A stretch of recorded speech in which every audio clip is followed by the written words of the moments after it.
Good morning and vanakkam. In this video, we're going to be reading from Dancing with Shiva, Hinduism's contemporary catechism written by Sadhguru Sivaya Subramania Swami, a richly illustrated sourcebook of Indian spirituality in question and answer form, exploring how to know the divine, honor all creation, and see God everywhere, in everyone. Today's lesson is lesson 64, and we'll begin by reading the caption to the facing image. A woman sits beside a lotus pond under a full moon. A pair of lovebirds sing and enjoy ripe mangoes. She seeks the path of soulful virtue, knowing the first step is self-control, restraint of mind, body, and emotions, capsulated in the 10 yamas. Lesson 64. What are the 10 classical restraints? Shloka 64. Hinduism's ethical restraints are contained in 10 simple precepts called yamas. They define the codes of conduct by which we harness our instinctive forces and cultivate the innate, pristine qualities of our soul. Om. Bhashya.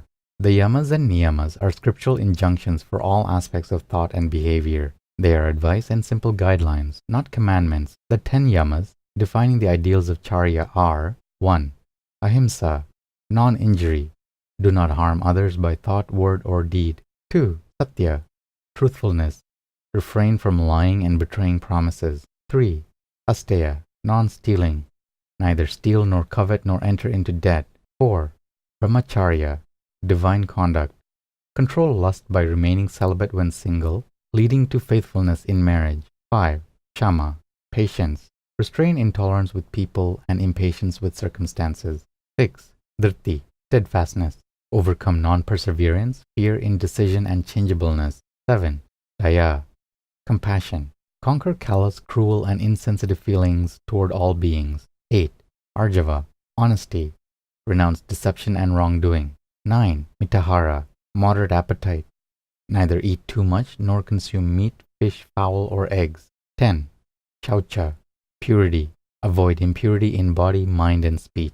The Vedas proclaim, to them belongs yon stainless Brahma world in which there is no crookedness and falsehood, nor trickery. Om Namah Shivaya. Good morning and vanakkam.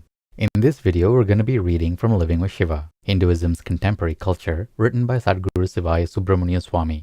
365 daily lessons based on ancient Vedic laws disclosing how to approach family, money, relationships, technology, food, worship, yoga, and karma to live a truly spiritual life.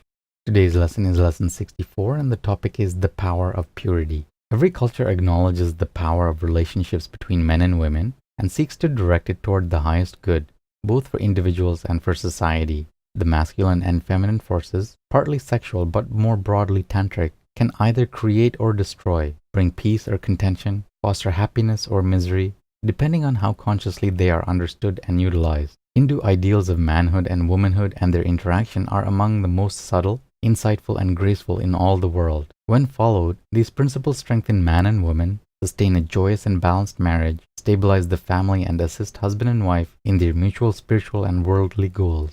Of course, such high ideals are rarely followed to perfection, but the soul's inner perfection is naturally revealed in the attempt. What is religious life? It is the balance of two forces, the yogic force and the actinic force. In married life, this means that there is a prevailing harmony between the man and the woman. This guides and governs the inner currents of the children up until the age of 25. For the single person living a celibate life and performing sadhana, this means balancing those same forces, the masculine aggressive force and the feminine passive force, within himself or herself. Brahmacharya, the yoga of celibacy, is a traditional practice in Shaivite Hinduism. It allows the adolescent or young adult to use his vital energies to prepare for a rewarding life, to develop his mind and talents for his chosen vocation. The first of the 4 stages, or ashramas of life, is actually called the Brahmacharya ashrama. Love, including sex, is one of the legitimate 4 goals of life according to our religion. Sex is not bad. Its place, however, is properly within the confines of our sanctified marriage. Nor are sex drives unnatural. The goal of the brahmachari and brahmacharini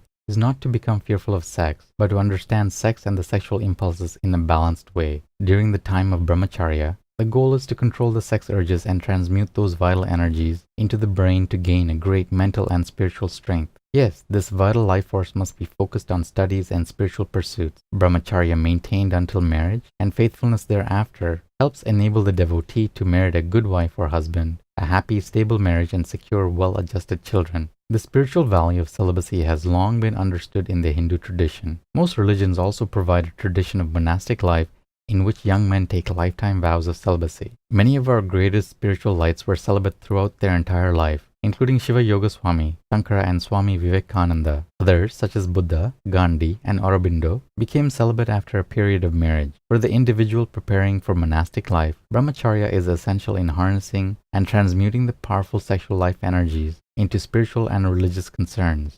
Sutra 64 of the Nandinada Sutras. Predators and pests. Shiva's devotees may elect to protect the home, the village, and the nation by eradicating predators, pests, bacteria, and disease-carrying creatures that threaten health or safety. This is Ahimsa's third and last exception. Om. Good morning and vanakkam. In this video, we're going to be reading from Merging with Shiva, Hinduism's contemporary metaphysics, written by Sadguru Sivaya Subramania Swami. 365 enlightenment lessons from a mystical master revealing the depths of Raja Yoga, the clear white light, the states of mind, and the ultimate spiritual destiny of every seeker. Today's lesson is lesson 64, and the topic is the light of understanding. People speak of the light of understanding. Before the bright light of spiritual perception is experienced, the light of understanding must be laid as a foundation of philosophical training and appreciation, learning to understand life, for instance, through action rather than reaction. The purified, integrated mind, so perfected in its own understanding, lives in close communion with the soul radiance, so that light becomes the constant experience of the mind. It is this to which the yoga student aspires. Living in the light, everything that formerly was hidden becomes revealed. Answers to questions that you had been pondering for many years become instantaneously unraveled in the light of the superconscious. But the mind has a way, in its instinctive intellectual nature, of casting shadows over the natural radiance of the inner light. Doubt is the byproduct of the intellect's inability to cope with light. When a person depends upon memory or reason for meaningful answers, the mind will break down in doubt. Only when the higher elucidation of the intuition is sought is doubt dispelled. When the instinctive mind becomes lifted into the light, a person is strong enough to be kind when he could have become angry. He generates enough spiritual power to be generous when he might have reacted selfishly. Disciplined periods of meditation nurture a magnanimous and benevolent nature. Such a being is naturally in the light of the supreme consciousness. His great strength is humility, a shock absorber for the malicious experiences in life. Humility makes one immune to resentment and places everything in proportion and balance within the mind. A person lacking in humility does not give the appearance of being firmly rooted and poised within himself. At the other extreme, the arrogant person who lives in the shadows of the mind presents a pitiful picture of insecurity and incompleteness.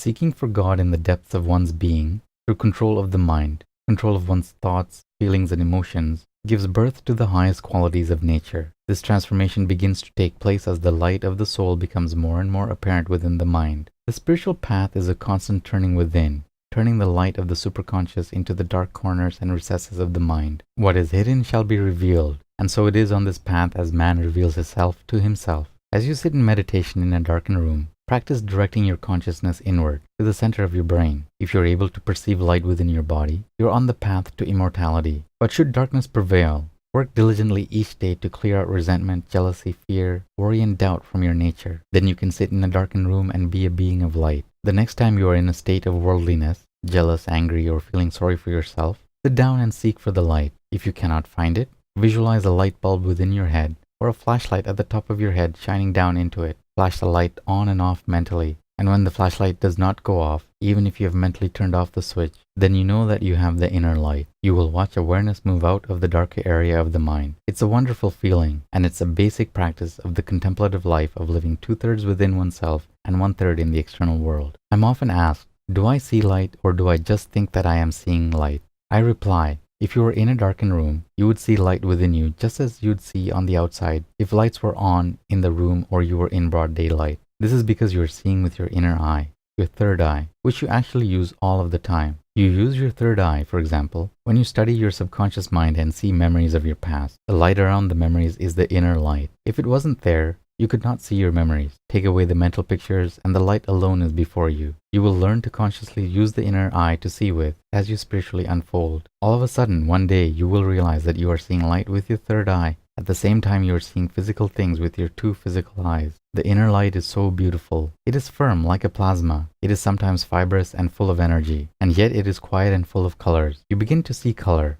And in that realm, you can hear color at the same time that you see color. You can hear sound and see color all at the same time. And you have the faculty to turn hearing on and to turn hearing off, because you hear with an inner ear. This is, of course, very useful in daily life. When you listen to someone talking, you begin to know exactly what they are meaning because of your listening through your inner ear. When you look at someone, you know exactly where they are in consciousness because you are looking at them with your inner eye. And that's it for today's lesson. Take care of yourself, have a beautiful day, and we'll see you in the next video. Om Namah Shivaya.